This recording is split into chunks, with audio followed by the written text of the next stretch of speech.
Talk. Good to be back again. And how was your day, guys? Um, just to share some few things for today. Um, we all know many things have been happening in Nigeria. For me, if I will start, I will try to encourage everyone, encourage everybody, man. Please, guys, uh, we all know what time is it. You don't need to say you depend on your government, really. Seriously, that is my own. You don't need to say I depend on the government. Don't depend on the government, man. Try to be creative, okay? I just have to motivate one or two persons out there or some people out there that get to listen. Don't give in, don't give up. We all know that things could be difficult, okay? But we have the ability to overcome anything that comes our way. We have the ability, okay?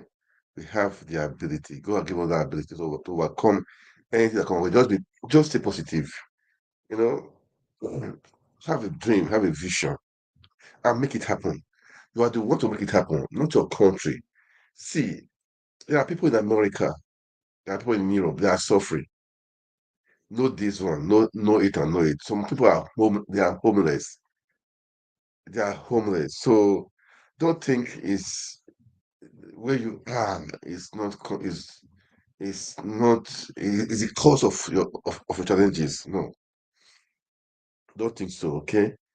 Don't think so. I just want to encourage all obedience, everybody, not just obedience alone. Me, I believe in it doesn't matter where you are from, your religion, your belief. I don't really care. I believe if I share a few things with you, it will benefit you, okay? I just believe that if I share a few things with you, it will benefit you, okay? So that's what is happening around in the world. There are problems everywhere, man. There are challenges everywhere, challenges everywhere.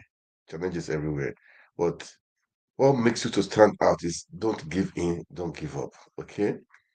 Yeah, you will say, how do I do it? How will I make it happen? I have plans, I have goals, I have dreams, but how will I make it happen? Brothers, my friends, I would say the power is in you, okay? First of all, you have a dream, have a vision. Keep on saying it, then have a plan. Be purposeful. Keep on trying. You may have tried before and if you and please guys, don't be ashamed to do anything you want to do. Shame, remove it from dictionary. Don't be ashamed, okay? Don't be ashamed to do anything that in your heart to do. You think that can be helpful to people. Don't be ashamed to do it. Do it. Do it. Do it. Don't be surprised. It's from there that that grace will be upon you, and before you know it, the world will know you. Okay, so don't have a dream, have a purpose, then let it go, make it happen. Okay, just make it happen, and man, before you know it, 6 months, 1 year, you will still give different stories. You will say, I wish I knew. I would have studied it earlier, but no time is late. No time is no time is wasted. Okay. Yeah, no time is wasted. I would say don't because you could recover everything you've lost over the years. That is the truth also. You could recover everything you've lost over the years. All right. Anyway, guys, as you watch, kindly like, kindly share, and make comments. Okay. I'm just here to motivate people. This is a new year. Okay.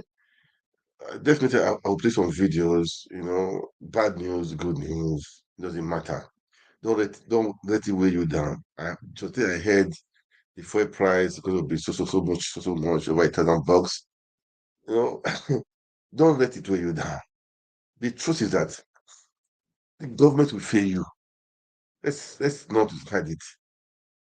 Your uncle will fail you.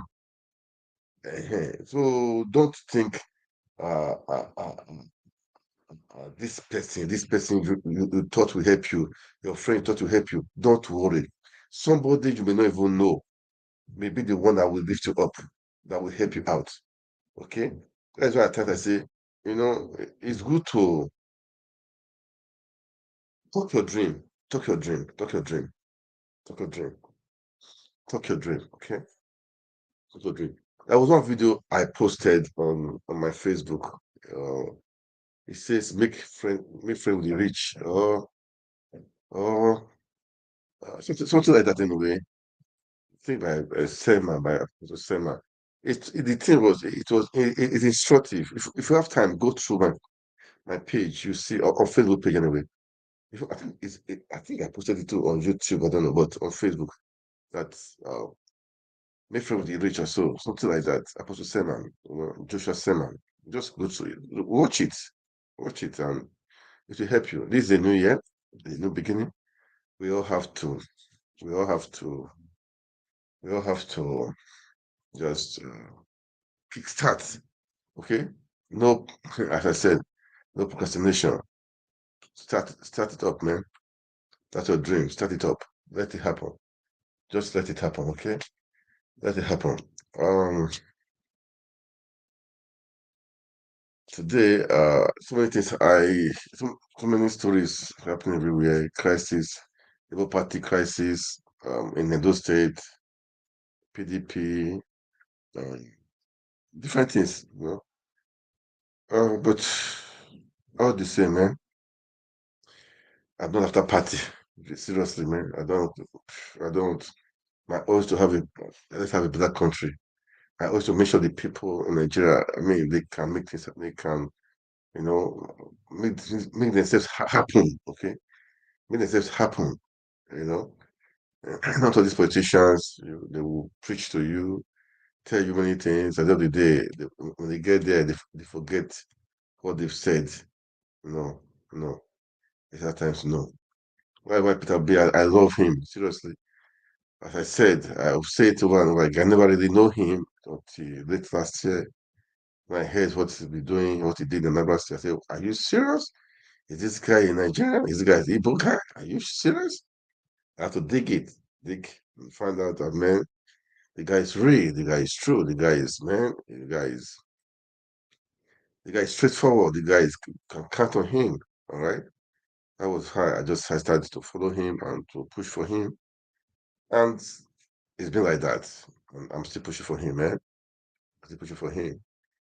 I'm still pushing for him. So it's a sudden shift. I'll be. I know he's not desperate, but he's desperate to make Nigeria work. He's not desperate to be the president, but he's desperate to make Nigeria work. To see the people that the poor be taken out of poverty. To see security everywhere. That is what he's concerned about. It's his own. That is his own. See, security. If a nation without security, there will be no investment. Nobody will come and invest. Forget the foreign investors. They will not come. They won't come. They won't come. They won't come. Who will come? Even the indigenous are scared to go to Nigeria. So, I mean, Nigerians, I mean, that's why they're scared to go to Nigeria. Even the Nigerians that are there, they are scared to go to the part of the places that are insecure. Sorry, man. So they are basically of going to the places where that is insecure. So what do you expect, man? What do you expect? So don't think for us to come. Don't think for us to come. And as Tinubu is trying to trying to match ahead, he go to Switzerland for seeking investors. I don't know all those stuff. Look, investors will come on their own if we have a viable, conducive, progressive environment. If the environment is not conducive, how will they come? I've said over and over again, when the environment conducive, they will come on their own. You don't need to go and beg them. They will come on their own. And again, that is talking of uh, going to seek investors. FBI just released some things about his Chicago stuff, drug dealings, and the rest. It will not work well with what you want to do, Mr. Tunubon. It won't work well. You want to go out there to seek some foreign investors. This thing here is that it will not augur well. It will not augur well for the country because of, you know, uh, you know, the country produces what it has. See, Nigeria produced what they had as a president. That is the truth. They are good people in Nigeria, but they produce what they had. That means they are fraud. That means they are. That means they are 419. That means they are drug dealers. That is just the meaning. Out of the lot, out of what you have, that is what you can produce. Nigeria produce what they have. If you like, believe me, or if you like, don't believe me. That is the truth. Nigerians produced what they had. Yes. Yeah, that is the truth. I mean, there are Christians in Nigeria, churches in Nigeria, many men, but they produced what they had. You said it was rigged. Yeah, it was rigged because the Nigerians are full of election riggers.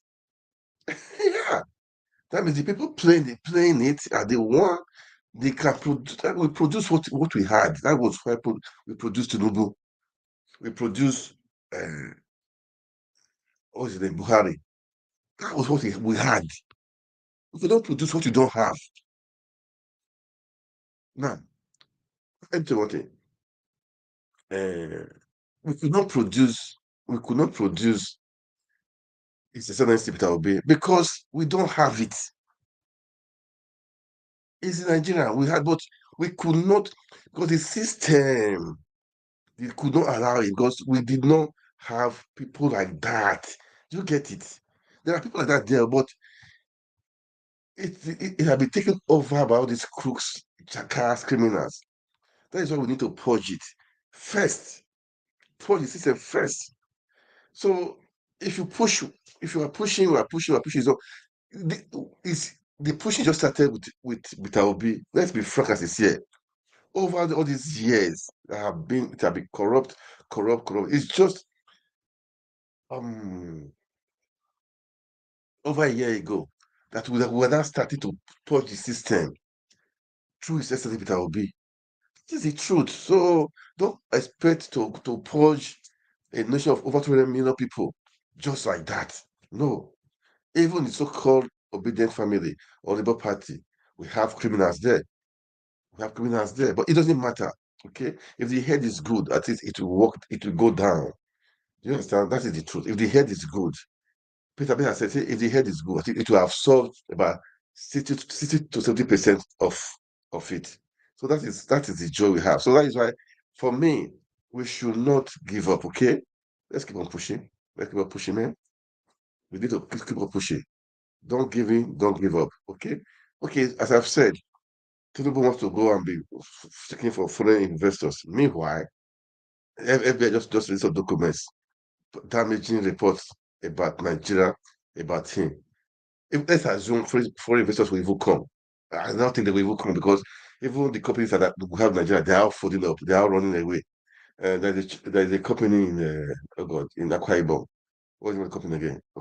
Oh, it's on my platform anyway. I know I posted it on my Facebook page.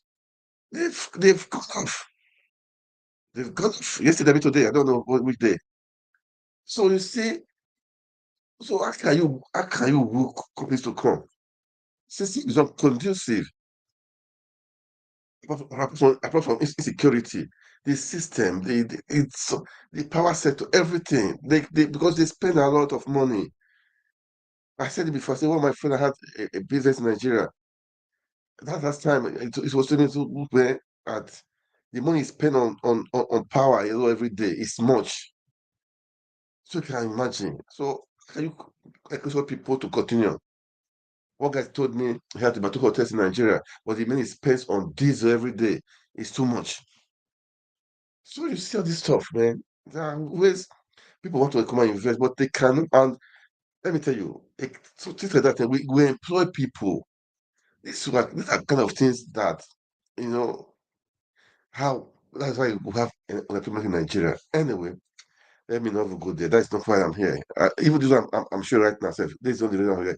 My own is just to stay today, just night to just stay for 1 hour I'll go. But I don't know. Let me just do what I can do right now and have I have, I can just imagine, have our time, something to do. Okay, let's look at it now. Enter to scroll it. FBI files mhm, on Tinubu. Let me try to see if I can scroll it. Let me see. I don't know. FBI files on Tinubu drops and missed look out for foreign direct investment. It's looking out for foreign direct investment, but meanwhile, FBI they are raising files again on him again.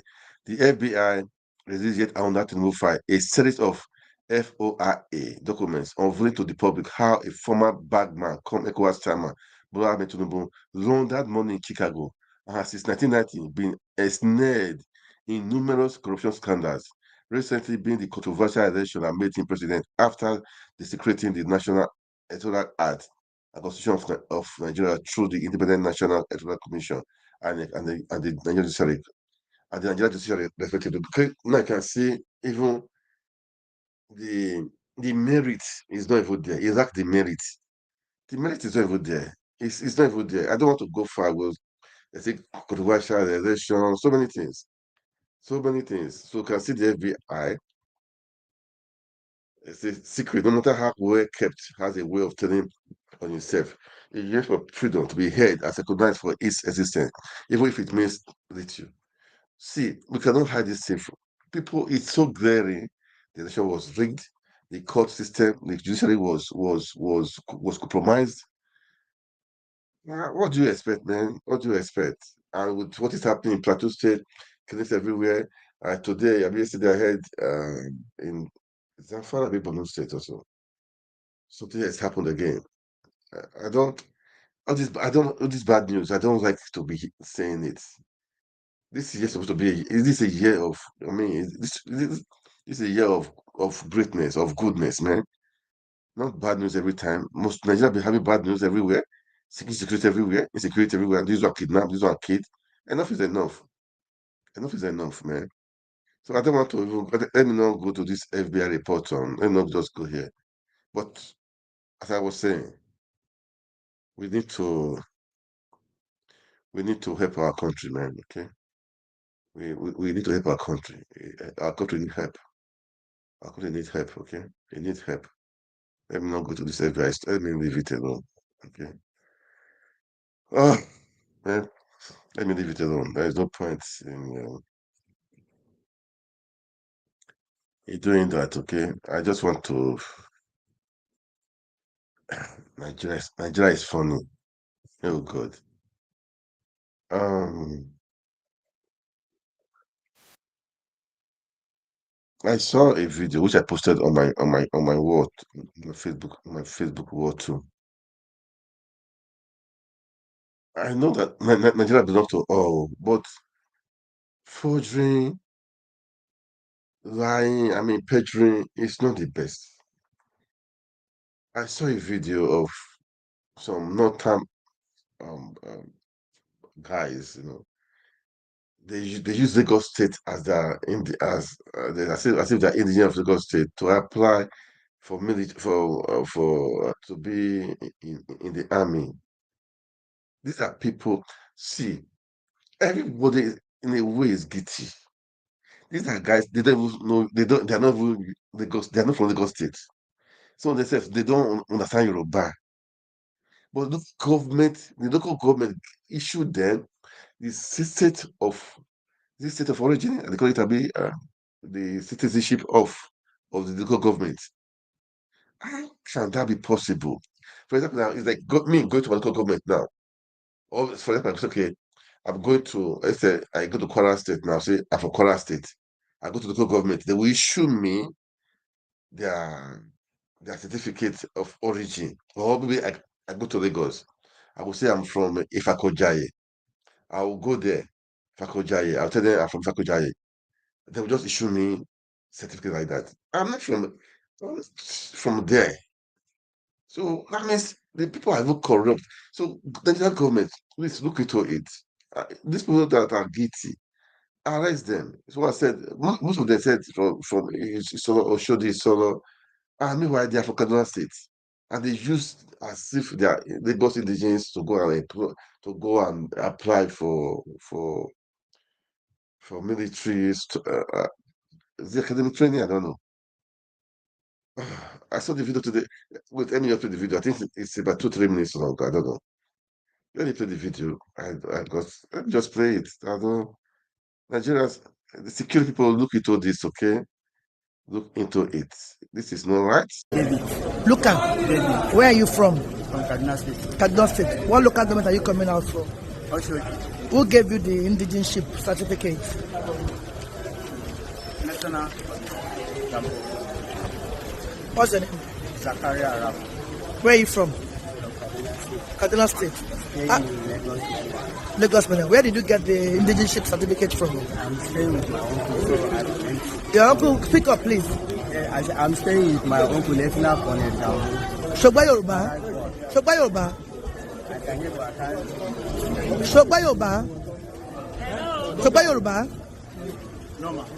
Shogba Yoruba. Gbá mi lóhùn padà ní Yorùbá. Níbo lò ń gbé? Kí lorúkọ ẹ? Shogba Yoruba. Níbo lò ń gbé? Níbo lò ń gbé? Ta ló fún ẹ ní certificate? Ta ló fún ẹ? Ta ló fún ẹ? Ta ló fún ẹ? Local government wo ló ti wá? Kò sọfẹ́. Ẹ stop ẹ, kí lorúkọ ẹ? Kí lorúkọ ẹ? What's your name? What?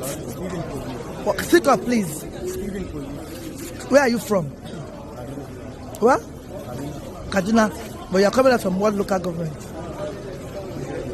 Oh? Ta ló fún ẹ ní certificate? Kí lorúkọ ẹ? Níbo lò ń gbé? You don't hear Yoruba. What state are you from? I'm from Kaduna Kaduna State. State. Ta ló fún ẹ certificate of indigenship, Lagos State? Bring it and let me see your indigenship certificate. That paper that they gave you from the local government. Huh? Where is your... Let me see. Yes. Show me this. Go show the local government. One by one. Go show the local government. Most of them cannot speak Yoruba at all. I don't know how. Where's the second one?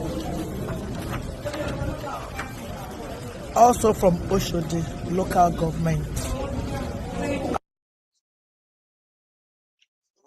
That's Nigeria for you, man.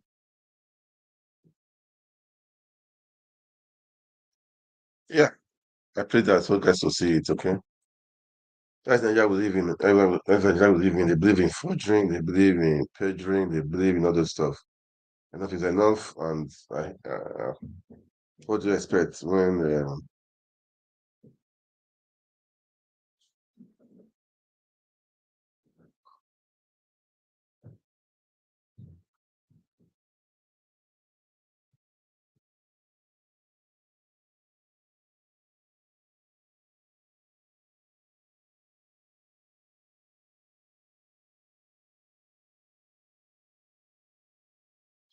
so what do you expect, man? What do you expect? What do you expect, okay?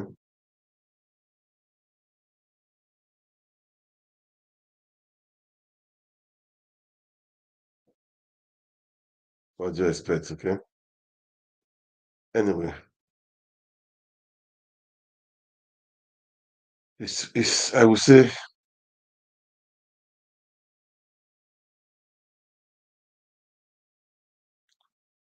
um, anyway, that is it, man. Okay. Let me I don't today I said I won't say not too much really shy, but that is it, guys. Nigerians, security people, make guys wake up. Today I will talk on security, man. It's not good what's happening in Plateau State, those even not middle belt area. It's not really good. It's giving Nigeria a bad image, and it's not people are dying. It's not good. It's I don't know how to say. It's not just good at all. Families are not secured. Villages communities are not secured. What do we need to do? What can we do to solve the situation? That's the question. What can we do? the question is for everybody. What can we do? What do we need to do? What do we need to do? What can we do? I will just play analysis of some people. All right, that is, because it's painful. It's really painful, man. It's painful. Let's listen to this analysis, okay? That is what I can say right now. Let's listen to them. And if you have a contribution, anyhow it is, I would say no contribution is useless. The Let's share solution it. for is insecurity. Every year in Nigeria, bandits Security stage attacks on security communities claiming is lives and important. property, which has Very, crippled very economic important. activities in a lot of areas in various states. Just 2 weeks ago, during the Christmas festivities, more than 100 people were killed in attacks in Nigeria's northern Plateau state. Solving the problem of insecurity in Nigeria for years now has been a hard nut to crack for the federal government. Will we ever get to the point in our nation where people can experience freedom to operate and move around without having the fear at the back of their minds that something might go wrong? Joining us on the morning show today to discuss the never-ending conversation on solutions to insecurity and how the federal government can approach this issue in 2024 is Colonel Hassan Stan Labo, a veteran and retired officer with a wealth of combat operational experience spanning his duty tour of Liberia, Sierra Leone, the West Darfur, and Bakassi Peninsula as part of the Army's Elite Infantry Special Forces Corps. He's now a security consultant, defense strategist. Welcome to the morning show, Colonel Hassan Stan Labo. In the heart of Jerusalem, the echoes of prayer are met with restrictions. So today, as I said, we are going to be discussing security. What can we do? Okay, it's important. Nigeria is blessed. We have to secure our country. What can we do? What do we need to do? Please drop your comment. Please drop your comment, please. Let's let's analyze it. Okay. So let's continue with the analysis. All right. Let's continue with the analysis. All right. And my good friend. Happy New Year to you, sir. Good to see you, sir. Been a while. Happy New Year, sir. Thank Thank you. you for joining us. I appreciate it. Thank Well, you so much. Colonel, this morning we've been discussing the state of insecurity in Nigeria, the same way we've been doing since this year started. And we were referring to the latest reactions by General David Mark, or Senator David Mark, as he's otherwise now known, saying that the security architecture needs to be rejected and that a state of emergency should be declared on the plateau. And then, of course, you also have the Southern and Middle Belt Leaders Forum, SMBLF, saying that President Buhari, in fact, did nothing to address insecurity. That if anything, he was promoting terrorists along with some other governors. And that all that talk about the Buhari administration downgraded, decimated, that it had no effect. And they were advising President Tinubu not to follow the example of Buhari, to be decisive in dealing with insecurity. The NBA president also spoke along the same lines, saying that security should be a major priority. The same also statement was made by Mr. Peter Obi of the Labour Party, who said securing Nigeria should be a major priority. Now, what is there to rejig in the security architecture? And do you agree that President Buhari, rather than addressing security, in fact promoted insecurity by looking the other way for the better part?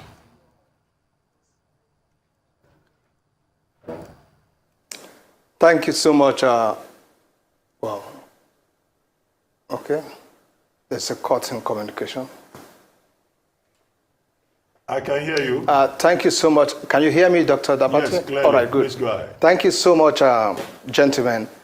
I would say I agree with the opinion that General Buhari in the last 8 years or thereabouts did virtually nothing, and I mean virtually nothing, in our fight against terrorism. If anything, he promoted and enhanced our hardship as far as the fight against terrorism was concerned. It's unfortunate that we are talking about our number one citizen as at then, within the period of the last 8 years, a period which I refer to that Nigeria had no political leader. We saw all the lines of actions taken by the,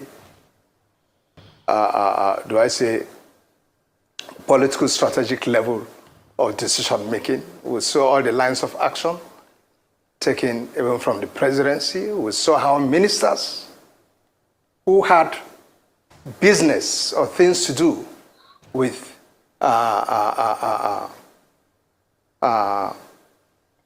terrorists were made to remain in their positions as ministers. One was even in charge of our entire national data. We could go on and on and on. We allowed undue sentiments right from the presidency to be visited in our alleged purported plan or action against terrorism. You could read religion, you could read tribalism, you could read ethnicity, and so on. It's unfortunate. And at the subnational level, we had governors, especially up north where I come from, under that administration, that had all sorts of romance and unholy relationship with terrorism, degenerating to a situation where some of them were even talking of amnesty. It was shocking to some of us. Amnesty for who? You tell me they are repentant terrorists. Repentant from what?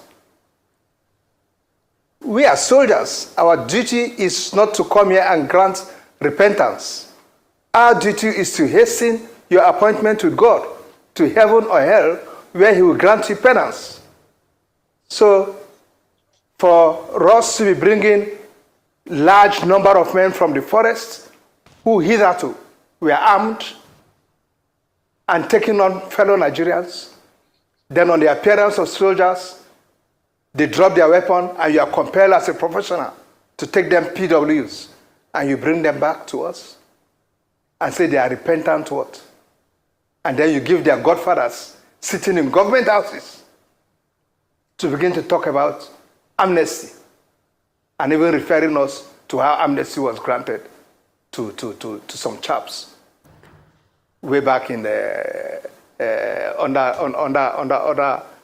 what's his name? Yeah, President Yaradua in the creeks. It's unfortunate. So now we have a new administration in place. In the last 6 or 7 months, I have not seen a change, so to speak, from what has been happening in the last 8 years. We will hope that the president now is not listening to some ill advice coming in from some elements or people who have sympathy with the last administration to him as to how to fight terrorism. We have an ample opportunity now to change the guard in how we fight terrorism. We should not. I appeal to my colleagues in the military. I understand very much what the rules of international law of war says concerning PWs and so on. I must tell you, gentlemen, if we've got to fight this war and come out of it unscathed and make sure that we don't eventually leave this war for our grandchildren to fight continually because of our attitude, then we've got to face this war and face it with all the brute it calls for. Face it with all the seriousness it calls for. Absolutely. And not to start heaping PWs here and there. The more PWs we gather, the more we are heaping up a reserve force for belligerents who tomorrow will face our children. Well, whether we want to accept it or not, That is the bitter truth. Thank you for Simple. the bitter truth as you When you described. meet them in the forest, Colonel bring Stan them Labo. down. All right. Your duty is to hasten his appointment with God. All right. Let him Okay. go to heaven or hell and ask for his penance. All right. Now, Colonel Stan Labo, thank you so much. I mean, you've come in this morning talking tough, especially in the area of insecurity, and this is what some Nigerians are expecting from their leaders, from our leaders, in terms of a tough stance, taking no prisoners when it comes to the issue of insecurity, like you said, to prevent our children and generations afterwards from fighting. Colonel Stan Labo, can you hear me, please? We'll go on a short break. When we come back, we'll make that connection again with Colonel Hassan Stan Labo. Stay tuned.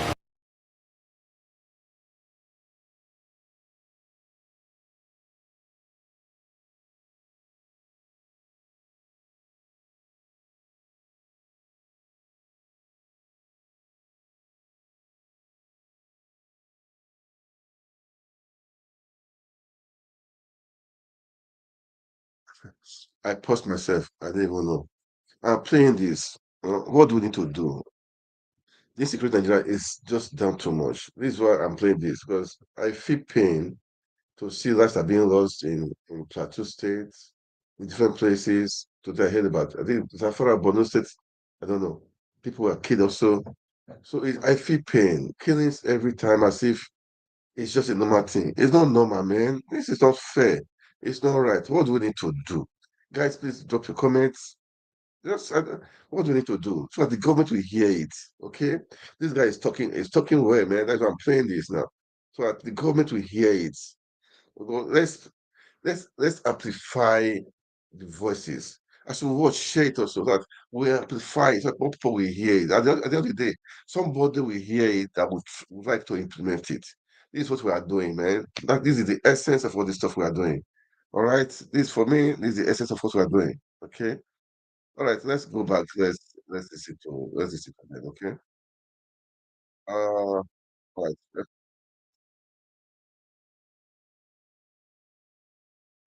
All right. Let's go back on the listen. All right, guys. In Nigeria, just before the break, he had talked about, or he has spilled the bitter truth in his words, talking about how this administration or leadership must take a decisive action when it comes to insecurity and not with kids' gloves. Let me take you on, Colonel Hassan Stan Labo. Great to have you back on the show. Hope you can hear me now. Yes, please, I can hear you. Excellent. All right. So talking about insecurity, earlier this morning, we had taken a story with regards to the former Senate President, Senator David Mark, who is also from the Middle Belt area of Nigeria, where he said that perhaps it was time for the president to review the security strategy, as obviously what's currently on ground isn't working. I'd like to get your take on that statement and what you think what would look like a security strategy or architectural review, and especially to tackle the issue in the Middle Belt. You said something really important, that the reason why we must act and act now is so that our children or generations afterwards do not continue to fight this war. Because if you recall, the farmer-herder clash has dated pre-independence, and we're still dealing with that in Middle Belt areas. We're still having killings. In 2023, over 300 people killed in a particular local government area. So what are some of the things that would look like a security review in terms of this administration? Or perhaps do you think what's on ground is currently working? Thank you so much, Ayo. I'm afraid I think what we have on ground doesn't seem to be working. And what do we have on ground? I think it's all about the over-centralization of the security architecture. Looking at our police, for instance, which is supposed to be the lead agency when we talk about security agencies now. Because even the role the military is playing all over the country now is actually the role of the police. If we decentralize to a point where we have state police, introduced into our system, okay, and community police in itself, gaining ground adequately. I think to a greater extent, so much pressure will be taken off, and there will be some level of seamlessness, in the way we forge ahead. These are things that we should have done all along. These are things we should have done in the first year of the last administration. Frankly speaking, I thought by the first year of the administration, we could have, done with this and then begin to perfect the entire whole thing. And by the exit period of the 8th year of the last president, we must have attained some level of perfection when it comes to state policing or community policing. But unfortunately, we have left these things undone. And I want to urge the present number one citizen, the commander-in-chief, to look at this seriously, because like the situation is now, we have to start taking some very drastic actions. We have to start taking some very drastic actions. Serious nations all over the world are taking drastic actions in resolving their problems and their issues, especially when it borders on security. See what Israel is doing. Even when the whole world is condemning them, they don't give it down, because their national interest comes first. Here, I don't even know whether we have a national interest, because the way we just play with ourselves is unfortunate.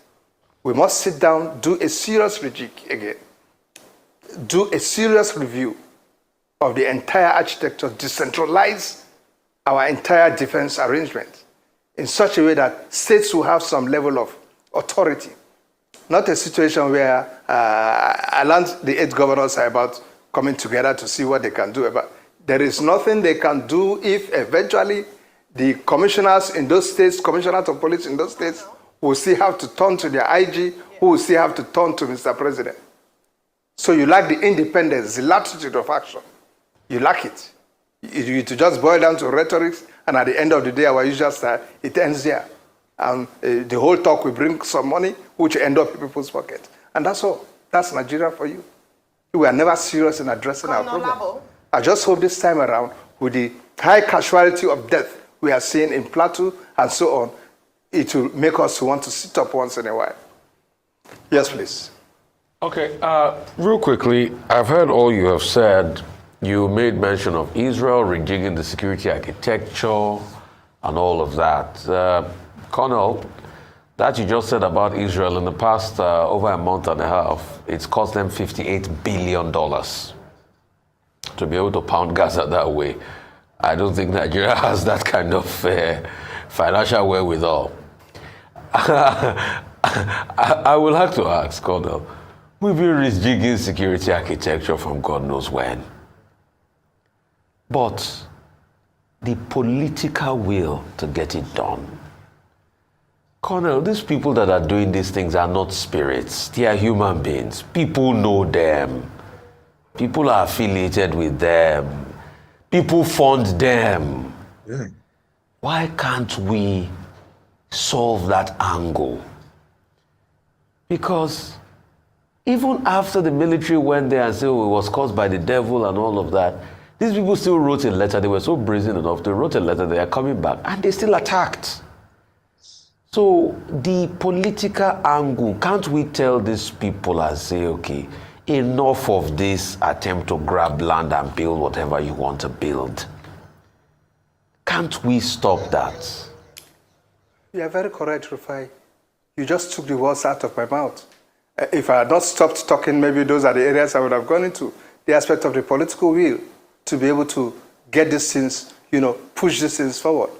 We seem to be lacking in it. And that's why gradually I'm beginning to see a great deal of semblance in the way we are addressing security under this present administration and the last administration. The political will in this administration towards this thing is so weak. If you ask me, Rufai, I was expecting to see a commander-in-chief who will be touching down in Plateau, coming out of a military helicopter. I'm not talking of the presidential helicopter. A military helicopter in camouflage and steel helmet, assuring villagers.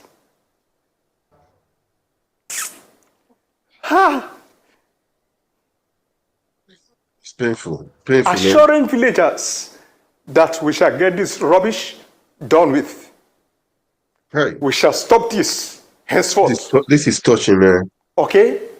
Go about, touch the ladies, the women, touch the children, visit hospitals, and so on. And after that, turn to your service chiefs and give them 1 or 2 weeks to produce the perpetrators. Tell your national security advisor, your DSS, and the service chiefs to produce the perpetrators in the next 2 weeks or lose their jobs. This is the sort of decisiveness I expect to see from a commander-in-chief, from somebody who calls himself the father of this nation. What is happening? Just what is happening? Wow. Is it so difficult to get us out of this mess? We cannot crush these guys and kick them off our territory? What is happening? Well, Colonel, I understand and appreciate your concern. Many other Nigerians feel the same way. But when the commander of the Operation Safe Haven I think there's a breakdown again. visited, can you hear me, Colonel? Well, let's fix that quickly and then we'll come back and then wrap up. You can see this is painful. You can see the tears in this little corner in his eyes. Nigerians, the commander-in-chief, they know what to do, but they are not doing it. People are dying. They don't care. People has not visited that place. He said his VP. What are they doing? People are dying. People are dying, man. This is painful, man. It's painful. I don't know what to say. I'm just doing my part now, sharing this. People are dying. Because it's not affecting you guys. That is why people don't care. Because it's not your brother, it's not your sister, people don't care. Even if it's your brother or sister or your relation, after you work for 1 week, after that, life goes on. This is not fair. It's not right. It's not right. Nigerians, wake up. Wake up. This is not right. No, it's not right at all. This is not right at all. To the point. I was saying that other Nigerians feel the same way you feel because life has lost value around there, certainly. But when the commander of Operation Safe Haven visited the mass graves where they were burying some of the persons who had lost their lives, he went there and told them that the military was overwhelmed and that the crisis could have been worse. And he said, well, it was the devil's work. I mean, you are a retired soldier. Could you help us clarify this? Is there a pact between the Nigerian army and the devil? So that when the military fails, a whole general will speak on television and say it's the devil's work. Is it really the devil's work? Is there a pact with the devil in the military? Dr. Abati, I take exception to that comment from the general that it was the devil's work. The point is that if the military was overwhelmed, we all know what may have informed such overwhelming of the military. We know we have severe manpower issues, which we have been hammering on for how many years now. And that's why when some of us come on air to talk, we really wonder what else are you coming to say that has not been said. The big fives, how far have we addressed the big fives in the military? Funding, manpower, logistics equipment, motivation and welfare and so on. We have severe manpower issues in the military. As we speak, the Nigerian Army has only one recruitment platform where it trains and brings in new recruits, and that is the Depot NA. And I think as we speak, on an annual basis, we will get about 5,000 men from that source.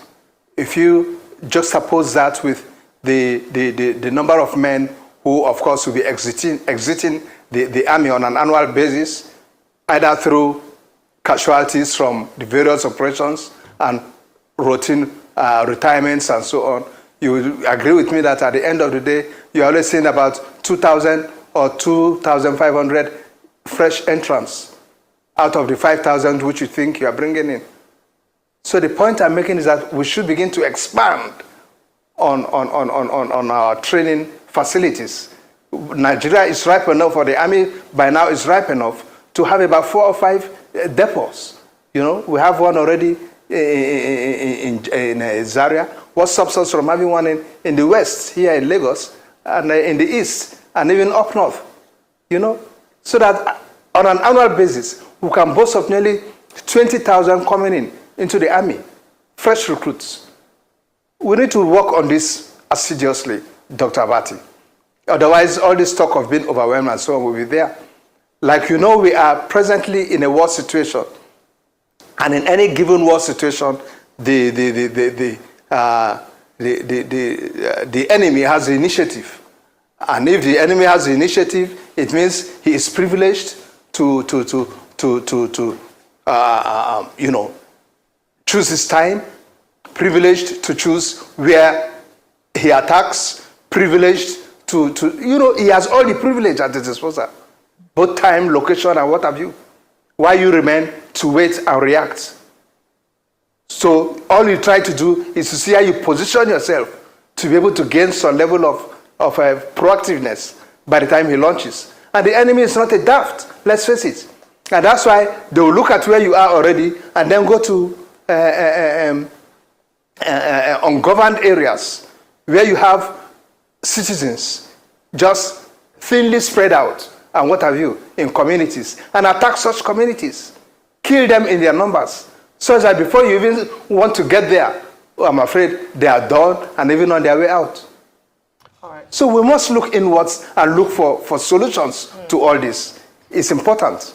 Well, that's what we're looking forward to, looking for solutions to the insecurity challenges in the nation. Thank you very much for your time this morning, Colonel Hassan Stanlabo.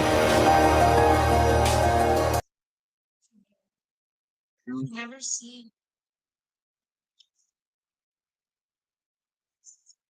Anyway, I want to tell that video. All these security people, they know where they know where they are. They know where they are. They know where they are. It's a pity. They know where they are. Okay, let me just play this video. I'm sure with this one, you will believe they know where they are. Okay, let me play this video.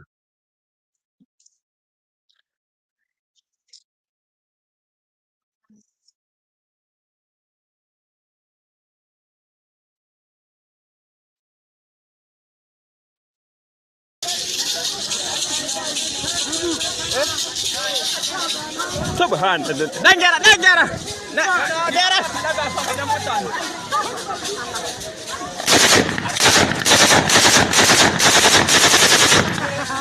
Allahu Akbar. Allah.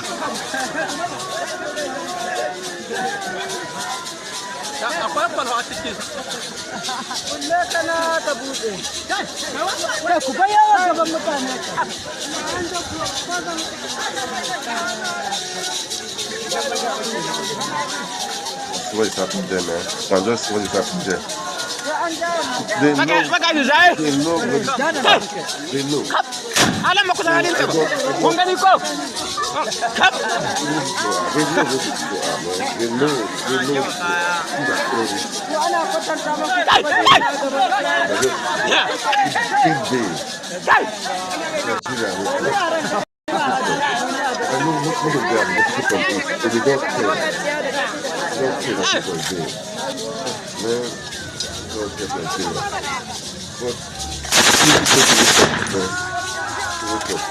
This is not just right.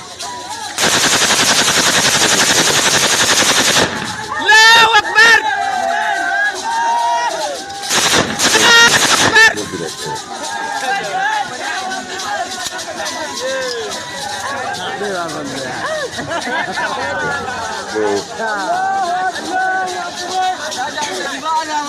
Pareko.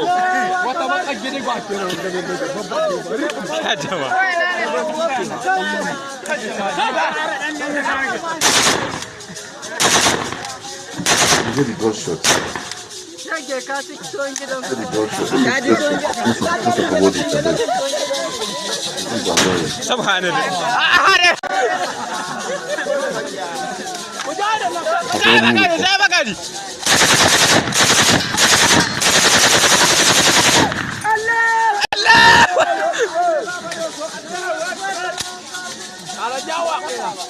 Kai, ubanka.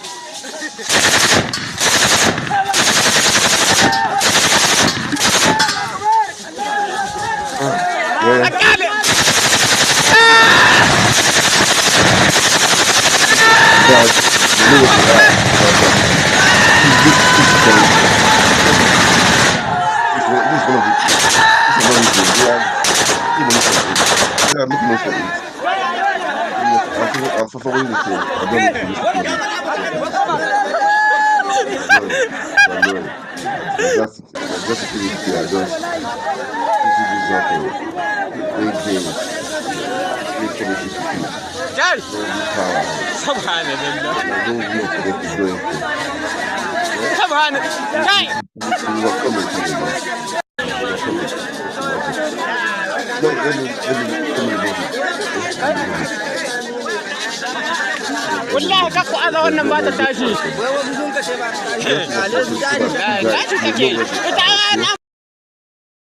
They know what they are. All right, guys. Because I do that today. I wanted to play. I wanted to do. There's a crisis in the Labour Party in those states. I don't know, and the Fubara and Wike stuff. Okay, let me just play one of the videos. Okay, I missed the which one is shorter. I play one of the videos. Then, guys, as you watch, kindly like, kindly share. Okay. Okay, let me play the Labour Party those states. But election is they are preparing. Yesterday, I played the one of the deputy governor. What he said, you know, I played that. So the crisis in the Labour Party had the crisis. So how through the crisis, I don't know. Let's watch them. Okay, let's watch them. I don't know let's watch it. And I mean, this one is a bit God. Not play. Oh. In the state, I had reported in the state ahead of the convention scheduled for Saturday, that's December the 30th. Meanwhile, the spokesperson of the Papa-led group of the Labour Party, Mr. Bayomi Arabambe, has accused the Edo State Publicity Secretary, Mr. Sam Oropa, of spearheading the attack. Mr. Arabambe alleges that the leaders were beaten up and manhandled when they went to prepare for Saturday's event. He also accused Mr. Olumide Akpata, who is a contender in the race for the ticket, of not calling his men to order. Mr. Arabambe also promised to report the attack on the group leaders to the security agents. So that's what we're going to be discussing right now on the program. J'ai une petite question pour vous. Est-ce que vous connaissez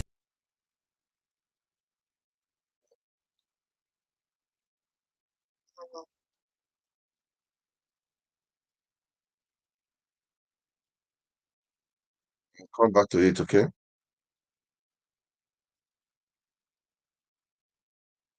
In Edo State, which is the basis for our conversation. It's going to be two parts, a conversation as far as Edo Labour Party issues are concerned. I'm being joined right here in our Lagos studio by the man I did mention his name in my intro, Mr. Bayomi Arabambe of the Labour Party. Thank you so much for coming on the program.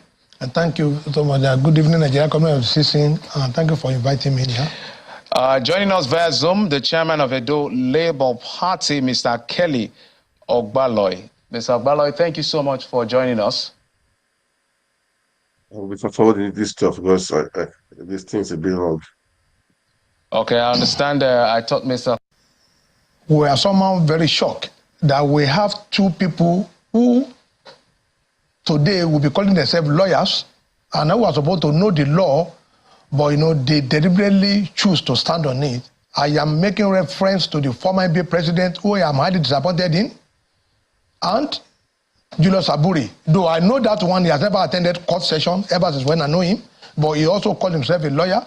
But I want the NBA to actually help us to look into these two characters about what happened today. Mr. Olumide Akpata is fully aware. I would appreciate not disparaging anybody. They're not characters. Okay, they're gentlemen. Yeah, thank you very much. Mr. Olumide Akpata, as a former NBA president, ought to know that where there is a restraining order of a court, it has to be respected. They have been pretended of authorities by the that order, that judgment. Which order are you talking about here? There is a judgment of a FCTI court by Justice Mazu against Abure and 3 others, restraining them from parading themselves as national officers. Okay, let's get this in proper context Yes. before we start shooting too fast. There were 2 issues concerning Abure. Yes. I'm going to come to the issue of you mentioning Akpata because it's an allegation of his involvement or in anything. So let's take it in steps. There were 2 issues. Yes. First has to do with the suspension from the ward, which has been decided by the court. I think to the best of my knowledge, it goes to even Court of Appeal and setting aside that particular decision because it was when he was removed from the ward that Lamidi Apapa came to take over, saying that there shouldn't be any vacuum. No, that was not why we came. No, hold on. Okay. The premise of Lamidi Apapa taking over. No, that was not because of the suspension. What was the premise of the suspension? So because there are 2 cases, no, the issue of the ward and the issue of forgery of documents. No, we were not involved in that. Okay, which one? The forgery was what we reported to the police. And how do we come about that? Some of our candidate names were published by INEC during their first publication. During the last publication, their names were removed. We went to INEC. They now gave us the affidavit in respect of those constituencies, governor, rep, and senate. It was that affidavit that we now took to the court in line with Evidence Act. The court replied that these were forged documents. We now reported to the police. It was the manager now, DIG Kokumo. He did an excellent job. The IG now was AIG operation. Then we reported the matter, and a forensic audit was done, and they found that Abure actually forged the document. It was who did the forensic? The police. Okay. With what the court wrote back to us, then we are cleared. Then we now approach the court because we know that from the evidence we are not protected because you alleges must prove. Now we have alleged forgery, and the court are written back to us that this document presented by Abure to change those names, they did not emanate from that court. And let me tell you what he did. He forged the signature of that judge. He presented his own TSA account and also the commissioner for oath. They were what he presented in line with substitution rule of the Electoral Act to the INEC that, this person has withdrawn and he has gone to court to do, affidavit of substitution. They were what we now took to court, and the court restrained him from parading himself pending determination of that matter before them. Has that matter been determined? No, it's in the Court of Appeal.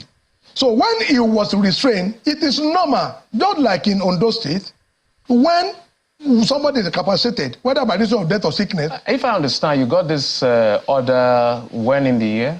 April. Until now, it's not been determined? Yes, it's not been determined. It's not a pre-election matter. When you have issue during election matter, normally court attend to most election matter. So that was why we now did what we call emergency NWC meeting. It was at that point Apapa came in because that was the most senior deputy. And let me tell you how he also came in. When we lost our national chairman in 2021, Alhaji Salam, he was the national secretary then. I seated there, moved his motion for ascension into national chairman in Benin, Edo State, and the national secretary then. So because we don't have the luxury of time, yes. So what you're saying now, the premise of the Apapa group still moving on with the claim over the leadership of the party is because there is a court order. Of course, that has not been vacated. That has not been vacated, stopping Abure from parading himself. That's one step. Which is separate from the Court of Appeal judgment that favored Abure. Of course, that was we are not a party. He himself and some ward executive. All right. You see, they have tested this matter in the federal court during the primaries of Imo, Kogi, and Bayelsa. Their matter was dismissed because the judge of the federal court said, a man had been restrained. But how come? Anyway, let me bring in Mr. Olumide Akpata, who is an aspirant in the Edo governorship election. Mr. Olumide Akpata is also a former president of the Nigerian Bar Association. Mr. Akpata, thank you so much for joining us on the program. Thank you very much. I hope you can hear me. Yeah, I can hear you loud and clear. Just I can't see you yet. I hope I see you in a moment. So, okay, fantastic. So I'm sure you've listened to Mr. Abayomi Arabambi. 2 issues is raised so far. One is the allegation against you that You're not calling the people in Edo State to order, by implication, trying to say maybe your group was responsible for the attack on the people that we saw in that video. Second is this issue about the decision of the court or whether or not the Abure-led faction or led group is still in charge of the Labour Party. But he's saying that has nothing to do with the suspension from the ward. This has to do with forgery document that they got the police involved and they got an order of court which said they should maintain status quo. So I want your take on this particular two issues that he's raised so far. Thank you for the opportunity to chime in. I'm just stunned. You know, I'm actually shocked at how easy it is for people to just make things up and then carry on as if this fiction that they have produced is actually reality. I listened to Channels TV today, and I heard Kayode Okike-Olu on Politics Today, Lunchtime Politics, refer to this same assertion, and I really didn't want to believe it until I've listened again now to Mr. Arabambi, and he has repeated it, that he is disappointed at me, and you have also said that he mentions that I have refused to call my so-called men to order.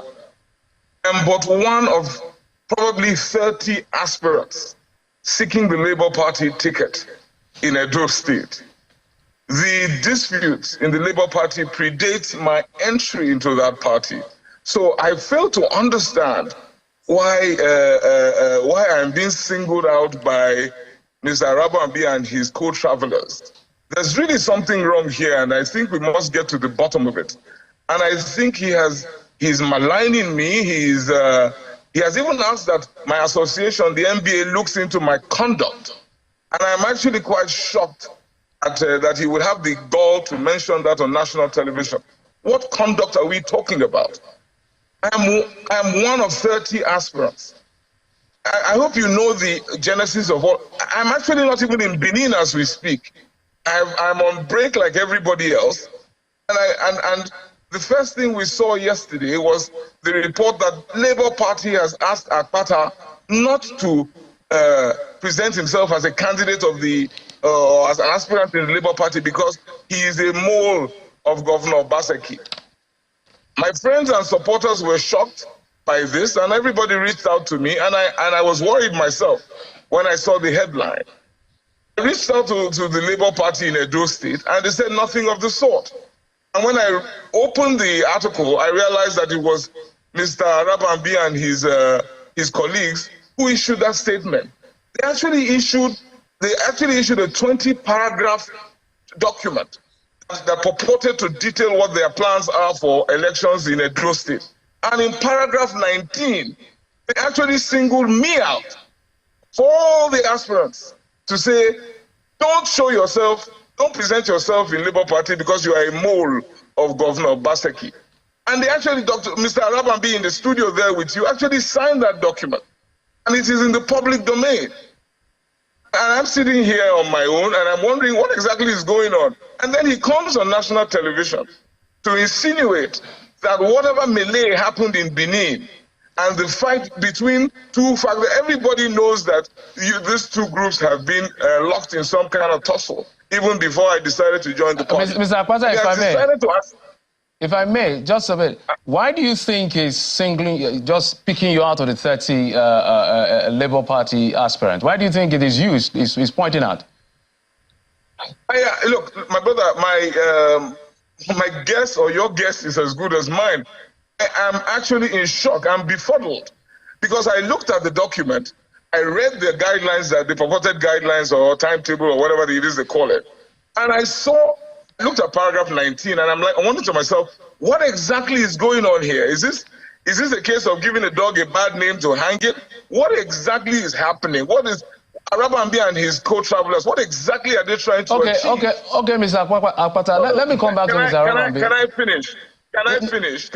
Just 30 seconds time. No, please. I received on my phone today a text from somebody purporting to be from the Apapa faction asking me to come and talk to them in view of my ambition in Edo State. Listen, I'm an officer of the law, the courts, an officer in the Temple of Justice. Look, basic law, basic elementary law tells you when a matter is sub judice, you don't get involved. These matters are before the courts of the land. We who are members of the Labour Party, particularly those of us who are aspiring to run for the office of governor on the Labour Party platform. Okay, Mr. Akpata, I'm so sorry. I will have to butt in because of time. We don't have the luxury of time. Let me come to you. So, taking from, he's worried that you're picking on him, or your group is picking on him.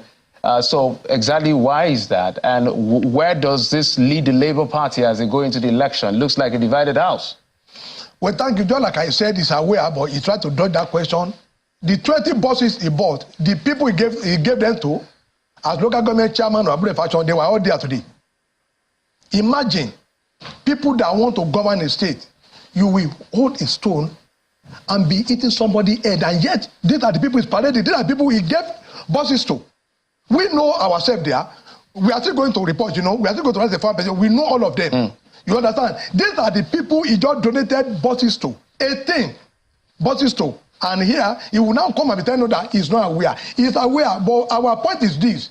As a lawyer, as a former MP president, he's aware that Supreme Court said, when an order of a court is made, it must be obeyed. You knew this man had been restrained, yet you took all your arsenal, you know, to him.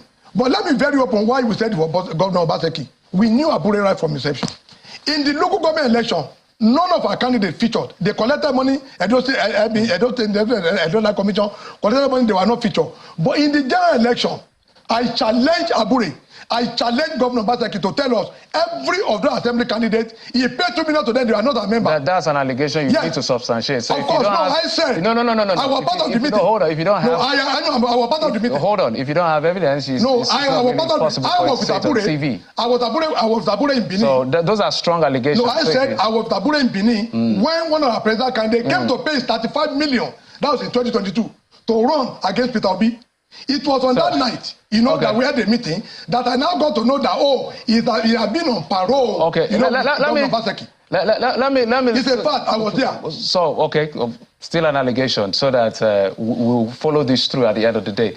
Mr. Akpata, just a quick last word on this one. One of his, I've seen as one of his grievances is the fact that if you say the court is still deciding on which side this belongs, probably they are saying, by choosing to support a particular group, you've already taken side. I don't know whether you see what they are saying here.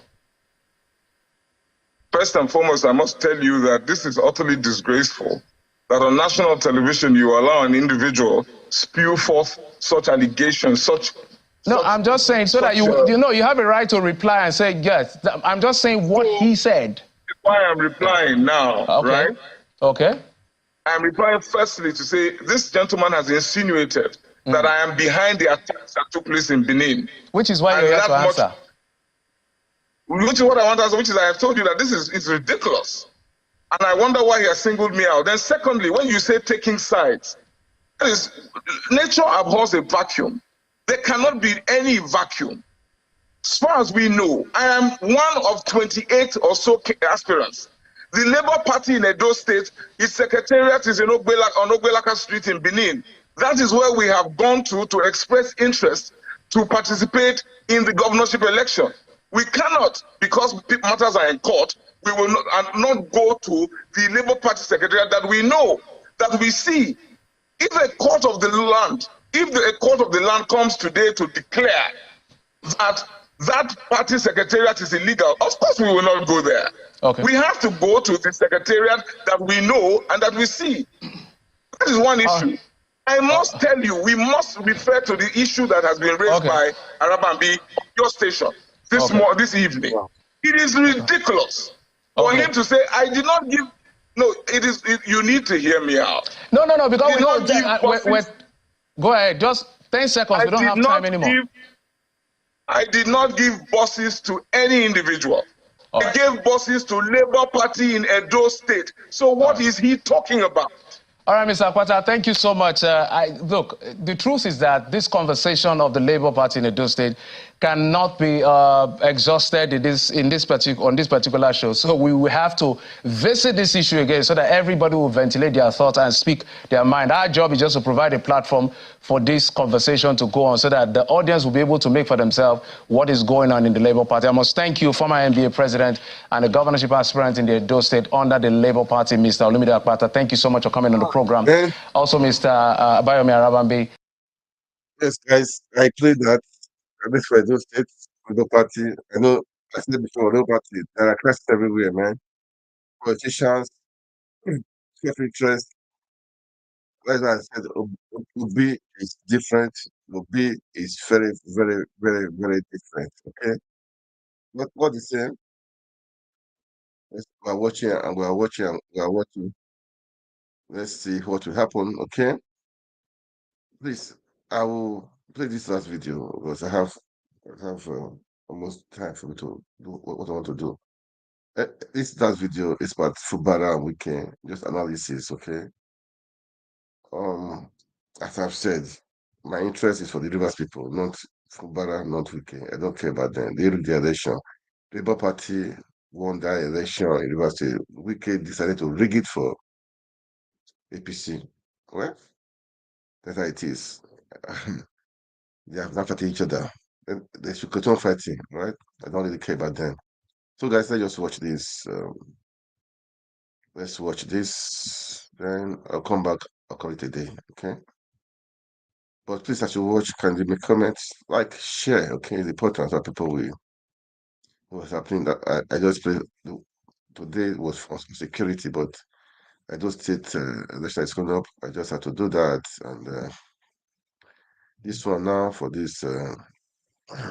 They call them. It's just analysis, okay, of Fubara and Wike. Let's just watch them, okay? This man, it's how many minutes?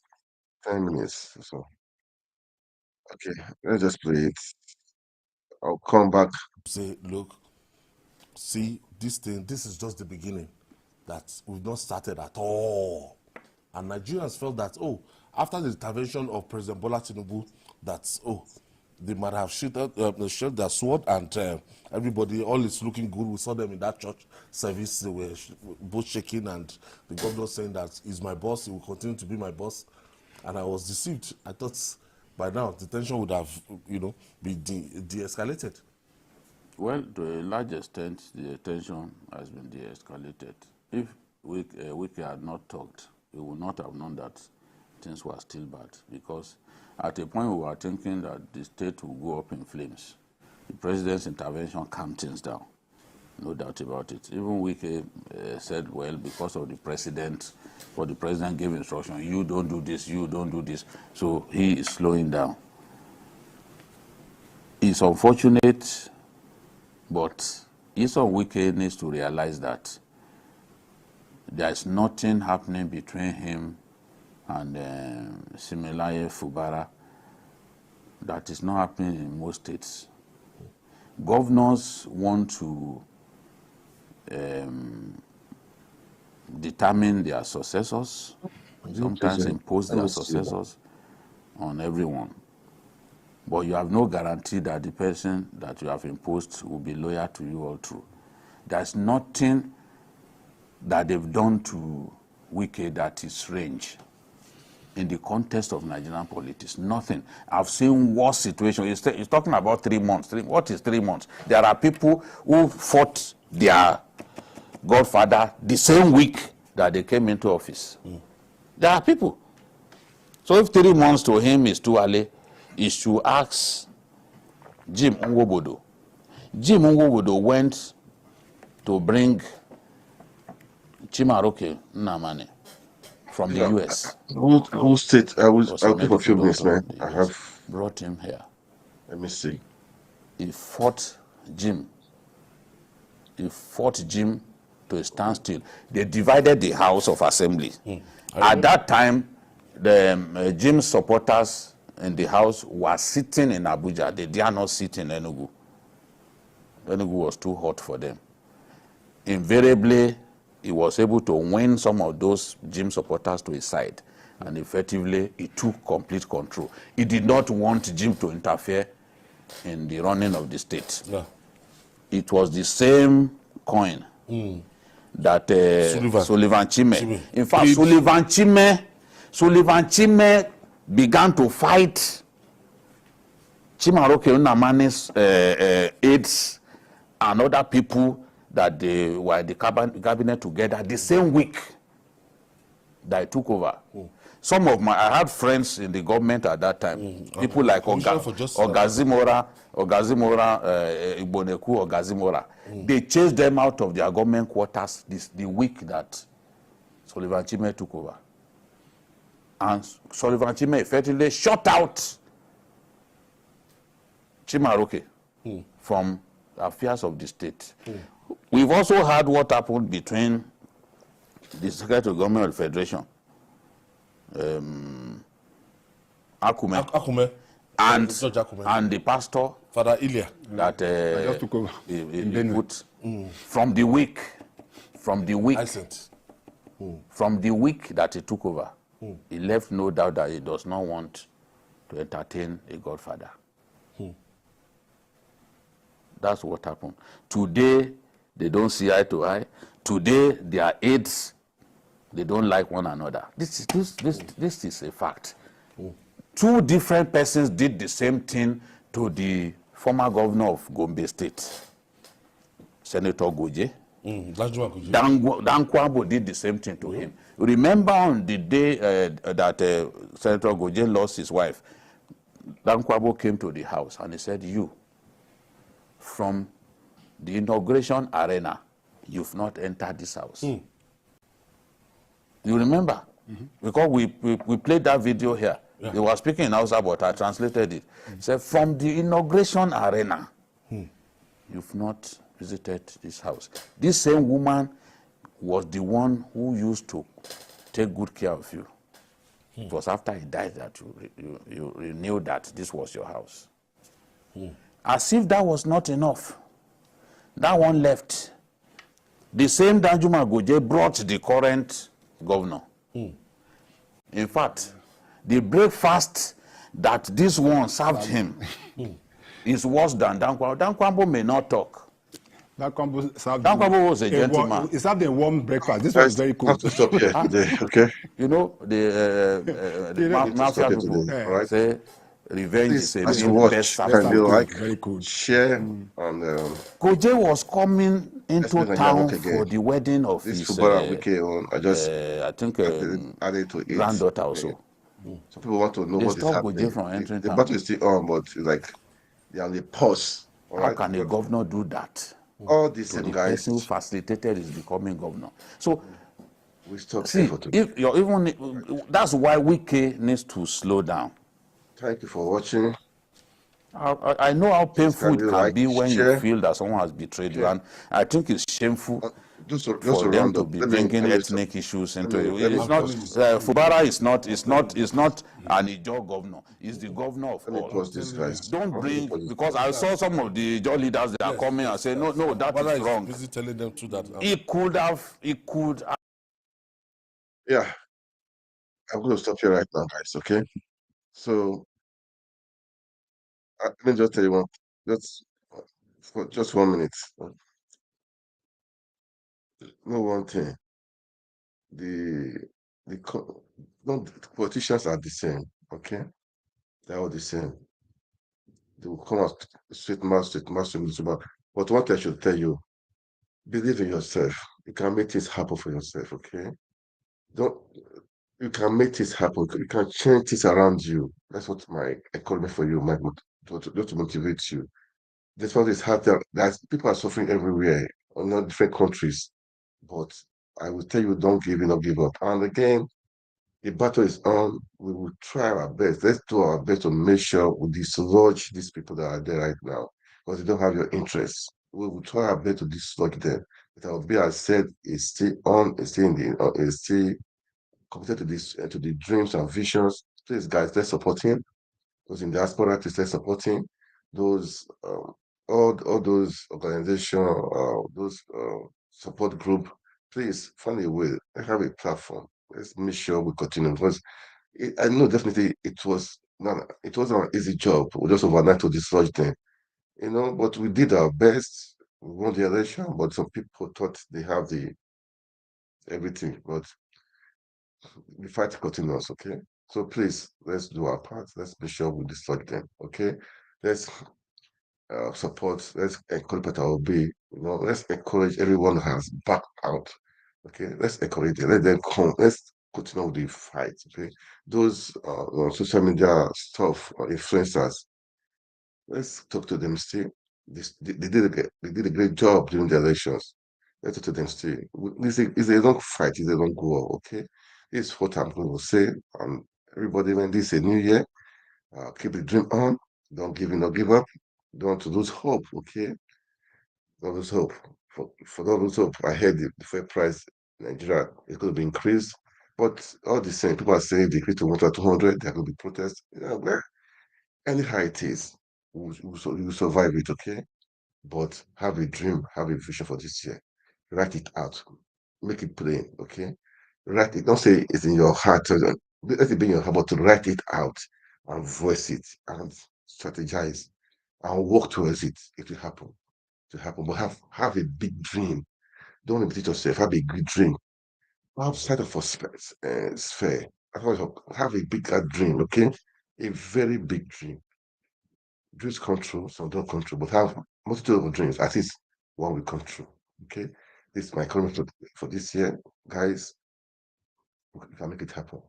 All right, guys. I will find time to talk all this stuff. To encourage everybody. Please, guys, like, share, and God bless you. God bless Nigeria. God bless everyone. Thank you so much. Have a glorious good year ahead.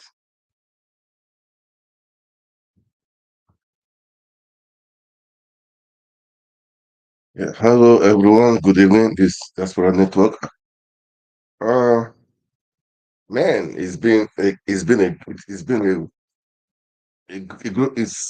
glorious year. It's 2024, man. Congratulations to all of us. Let me say that many did not make it, but we are grateful to God. Some tried, but some didn't make it. But all the same, we are ever grateful to God. That is the truth. We're ever grateful to God for life and for His protection. We are grateful to God. Whether it is this come, let's go. So it's a new year, a new beginning of things. People wrote. I'm sure most people had New Year resolutions. I believe you wrote it down, not just in your heart. Uh, well, first of all, some people had resolution last year. Some had visions. What they wanted to achieve. At times, some dreams come true, some not come true. But we should keep on dreaming. Okay, I love that movie. You say everybody comes to Hollywood. Some dreams come true, some don't come true, but keep on dreaming. That is how it is, guys. We should not lose hope. We should not give in. We should not give up. Carry on with it. Let's the fire be burning. Keep the flame on. Okay, keep the flame on. That is the truth. Keep the flame on. We can never know. We can never just know. Keep the flame on.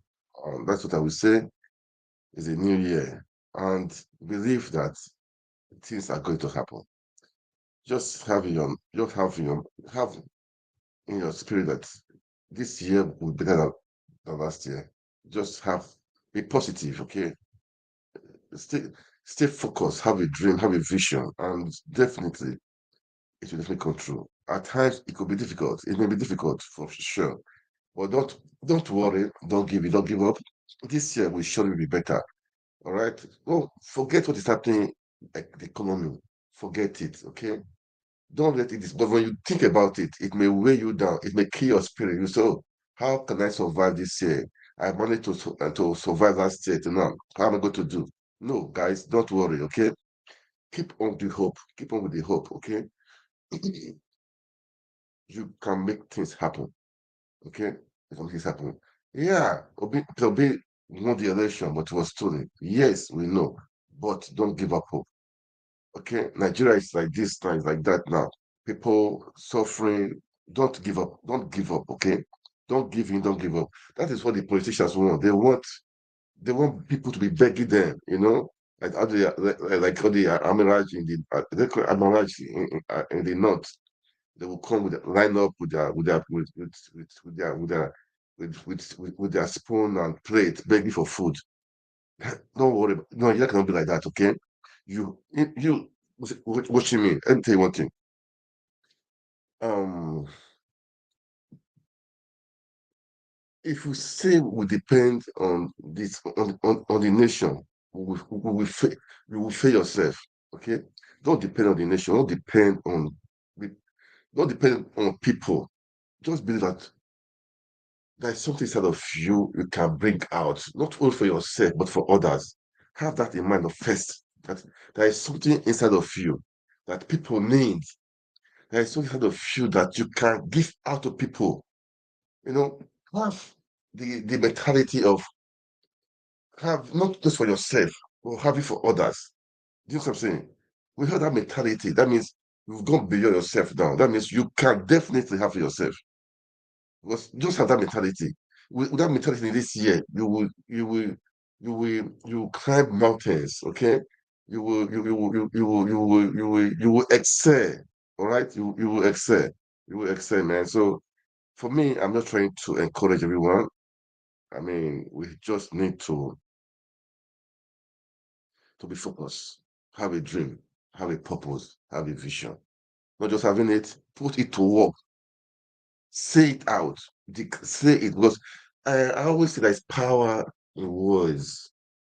Do you know what I'm saying? Say it out. This is what I want to do this year. I will do it. Say it. You can and you will do it. Okay? You will do it. Just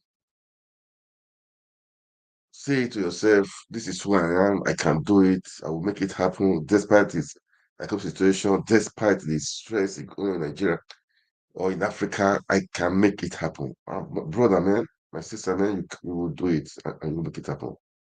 Okay. I just want to, first of all, encourage everyone. This is a new year, a new beginning, and we should all know that and we can definitely make things happen. Just as we watch, kindly share? Is it important to like and share?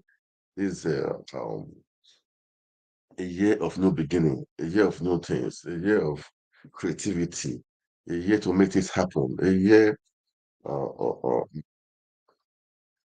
year that you will know there is God. Okay, because when you start now, before the middle of the year, before the end of the year, you will see that you will see result. You will not wonder. You will not think back and say, "How did I achieve this?" Okay, this is my prayer for all obedience. This is my prayer, not just obedience now. For me, I pray for everybody. This is my prayer for everyone. Okay, for everyone that they will succeed in all their endeavors. Good endeavors, man. Okay, good endeavors. Okay, I will succeed in everything they do, in all the good things they do. Okay, in all good things they do. This is my prayer this is my prayer, and I continue to pray it, and that will be a change. Okay, that will definitely be a change. That will definitely be a change. I believe so. I believe so. So I know that most people they've taken stock last year what they wanted to do. Yes, you could not achieve it. I had my plans too. I could not really, I could not achieve all, but I'm grateful to God. I'm grateful to God. Those plans are still on. are still on. I added more to it. I added more, I would say, unbelievable projects to it. Things I would say beyond the ordinary that I want to do. I added to it also. Yeah, I believe it can happen. Just have that faith, guy. Just have that faith. Believe in yourself, okay? Forget this government. Forget them. Forget them. Seriously, I don't think they have the masses in mind. Really, man. What is happening, man? I don't really think they have the masses in mind. You know that they don't have the masses in mind. They don't have the masses in mind because the naira, dollar, the rate is going. It's unbelievable. It's just unbelievable. So it seems they don't have a clue of how to fix the economy or fix the nation. insecurity. Look at Plateau State. Look at what's happening in Plateau State. Man, we have to create. Last time I was telling from this guy is a video. I said, look, if you are a governor, defend your people, protect your people. That is why, like that was the governor that died some days ago. I heard was part of the guys that formed Ametoko in that Ondo area because he has to secure his own people from all these killers, which is good. Secure your people from all these killers. I've said it. Governors, don't sleep. If you're Plateau State, all those Ben, all those stuff, don't sleep. Form a security. Come on, do it. Safeguard your people. Because we hear of many rumors of the causes of this fight, killings, and the rest. What is the real truth? Because these people, they know the people that are involved in it. Is it business as usual? Is it business? I saw a video today. I was not watching. And the one girl, she was, you know, saying many things of how, why people are doing this, uh, doing like ethnic cleansing. At the end of the day, after the resources of the land, because they have many, I mean, people are mining, they are doing many things. Mm, And we know that people are sponsoring these things. The government know, the security system, the security apparatus. I believe they all know. I believe they all know.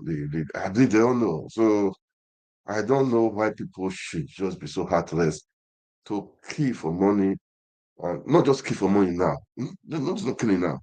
Um, Maiming um, villages, communities, burning houses. You drive them out of their ancestral lands. You drive them out there, killing children and how will you not enjoy the wet? Such wet, how will you? I don't understand. Also, what to be your gain? And these guys are already rich. So at times when I see all these things, I say, man, people could be evil. People could be evil, really, man. People could be evil. People could be evil. But government, I know you know what is happening. Do something about it, please. People are suffering, man. People are really suffering. Nigerian people are suffering. Killings. Not even the food now. They're not talking about food. That for security first. Because when you have life, you have hope. That the security first. Because when you're secure, then you cannot plan what I need to do, what I need to do to eat, to take care of family, how you be productive. And at the end of the day, we are talking of bringing investors to the country. How will investors come? They will not come because the place is insecure. You have to have an enabling environment for investors to come in. You have to have an enabling environment for investors to come in. If you don't have it, how will the investors come? They won't come. They won't come. Even Nigerians won't come. They will. I mean, diasporas. Because some of they've tried it, but some of them are scared. Man, they say, man, security there, not. And again, it's so pathetic, really, man. I said it before. When you try to invest there, even the government, the way they are taxing, I mean, they will bring one tax. They will call it a name. They will threaten you. If you don't do it, they close down your business. I don't just get it. I don't really get it, man. It's pathetic. And this is what people are facing over there. And if you want investors to come in there, please, you have to tackle this stuff from the grassroots, man. From the grassroots, the councils, the state, the federal government, and all those taps are there. Tackle this stuff before it's security. Tackle it first. That's number one. Okay, before the other thing. Anyway, guys, this has been happening. So Peter Obi, had spent the New Year. How he spent the New Year with inmates. They did mass. How he went to Plateau State. How he went to Kano State, and how he went to Ondo State to do his visit. So many things, but all the same. And oh God, Tinubu had um, um, addressed the nation. He addressed the nation. I didn't really watch. I didn't really watch it, but I just had a kind of nugget of pain of it. But there's one thing I saw that made me to laugh. If you see, I know that the people that saw it, they will definitely laugh. They will definitely laugh because it's just funny. It's so funny, just funny. I saw it. I saw, and this guy. I love him for one thing, man. I don't know. This guy, he has a sense of humor. He really sense of humor. I like him for that. The guy just he analyzed the the the budget the budget of Tinubu. He analyzed the budget of Tinubu. It says like native doctor giving hope to a sick person. Let me wait. Let me speak and display it. Okay, it said this guy is got sense of humor, man. Say Tinubu New Year speech is like native doctor's words of hope to a sick man. This is just the truth. This is just the truth. It is just the truth. I don't really know what to say again. This is just the truth. Okay, and it's so bad that people are happy for him. Okay, they're happy for him. I don't know. I don't know. I don't know. I don't just really know. I don't know. But we pray for a better Nigeria. And we pray for this year will be better, despite the government that policies what they want to do. As I said, believe in yourself. Have a plan, have a dream. Because definitely, you will have a dream first before you can make things happen. If you don't have a dream, forget it, man. If you don't have a dream, now have a dream. Create a dream in your mind right now, what you want to do. Create a very big dream. Okay? Create it right now so that there'll be hope for you tomorrow. All right? If you don't have a dream, that means that there's no hope for you tomorrow. Okay? That means there's no hope for you tomorrow. So now create a dream. Okay? Create a vision, a really big vision for yourself right now. Create it, guy, and work on it. Okay, you can make it happen. All right. Anyway, this was just a part of it. Okay, this was just part of it. Let me see what. Then one guy was trying to analyze the speech of Tinubu.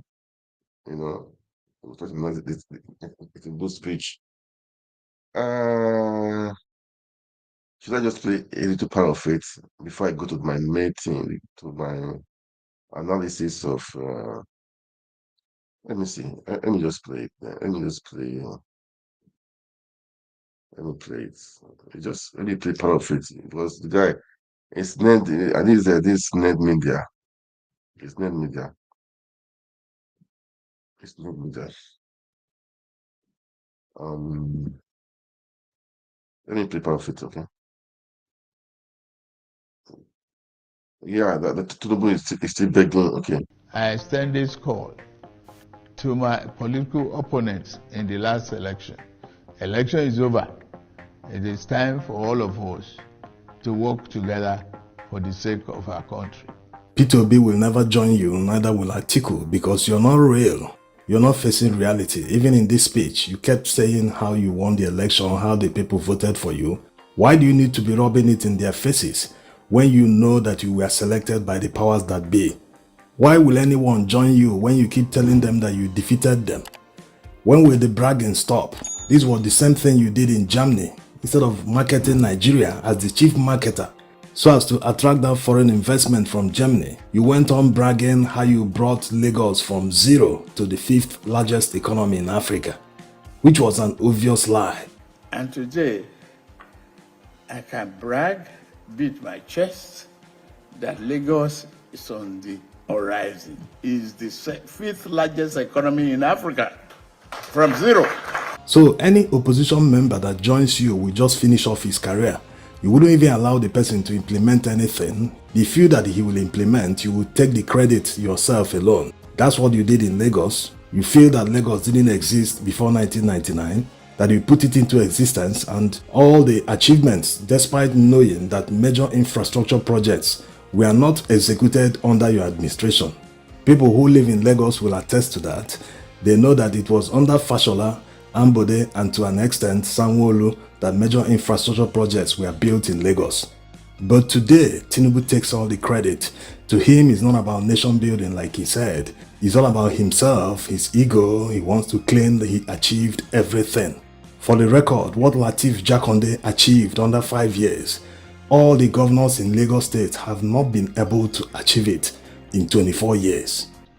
Another was the removal of the chokehold of few people on our foreign exchange system that benefited only the rich and the most powerful among us. This is the worst part of the whole address. It explains the reasoning of the average African leader.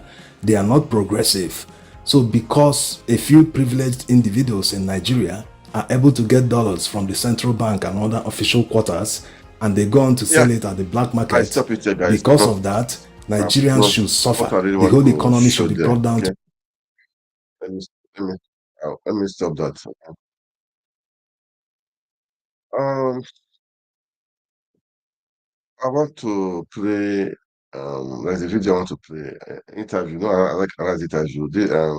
Okonkwo, Senator Okonkwo, the former spokesperson. I mean, Labour campaign organization spokesperson. It was on last TV. It seems many things. I just want to play it. Let's listen to it. And there was one video. There's a video that was on. Today. That was on today when the Lagos State governor accosted some people, some bike people driving one way. Yeah, I'm not saying I'm against lawlessness. Okay, I'm against lawlessness. Don't don't obey the laws, obey the rules. Okay, obey the rules. I'm not. But the way Sanwo-Olu did it, I mean, it was not supposed to be like that. It's the governor. It's supposed to do it maturely. I will arrest you. I will lock you up. That means you are the judge. I mean, you are the prosecutor. You are the judge. You are everything. It's not like that. This is a civilized society. When offender, when there is an offense, the offender will be the similar offender, person that committed the offense will be brought to court of maybe if it is fine, they give me a fine. That's how it is. They can pay the fine, pays it. If not, maybe there are other ways out. Or another way out to say I will put you in prison. I mean, I will lock you up. See if you own the power, you own everything. Look, the power. These people, they are losing themselves. It's just done too much. It's too much. It's too much. I think they need to look. I think they need to take a look at it. Really, it's too much because the thing. I'm not. I'm not saying what the person did was wrong.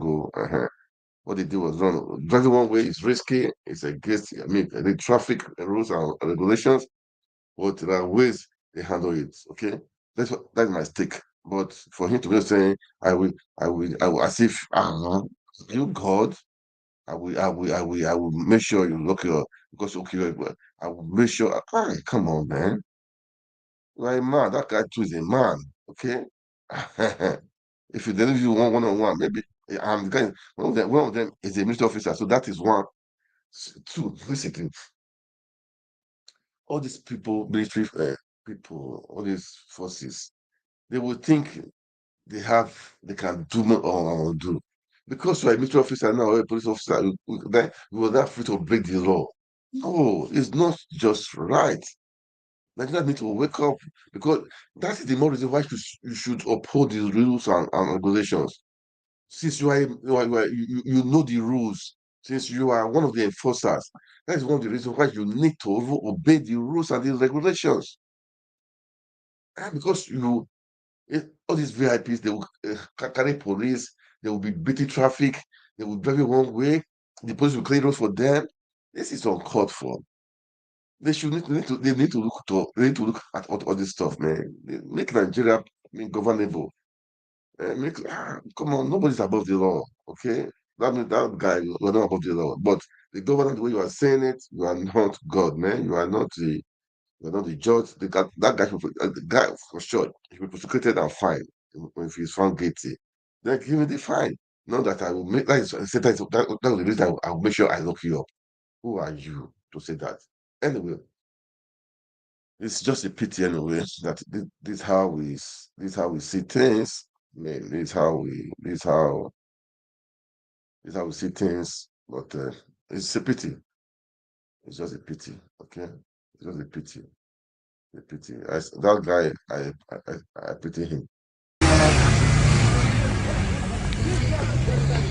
Don't pick two of them. Sit down. Sit down.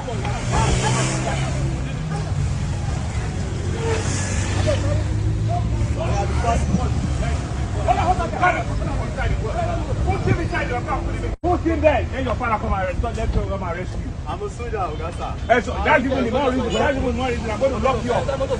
That's even the more reason. You're telling me you're a soldier. That's even the more reason. I'm going to lock you up. Get out of there. Get in down there. Very sorry, sir. This boy, you're telling me you're a soldier. Just take 4 of them. Yeah, lock him up. Telling me he's a soldier. Put him there. Anyway,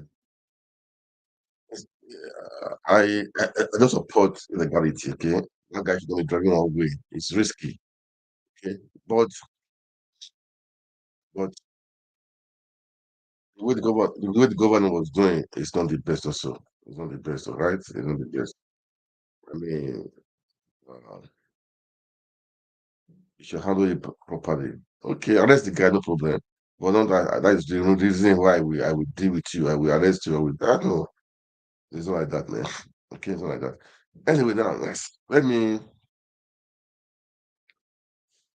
um guys, please as you watch, make a share, like, make a comment. Okay, let's discuss. Let's discuss. Is this a new year? What do we need to do? How to survive all this stuff? What do we need to do? Okay.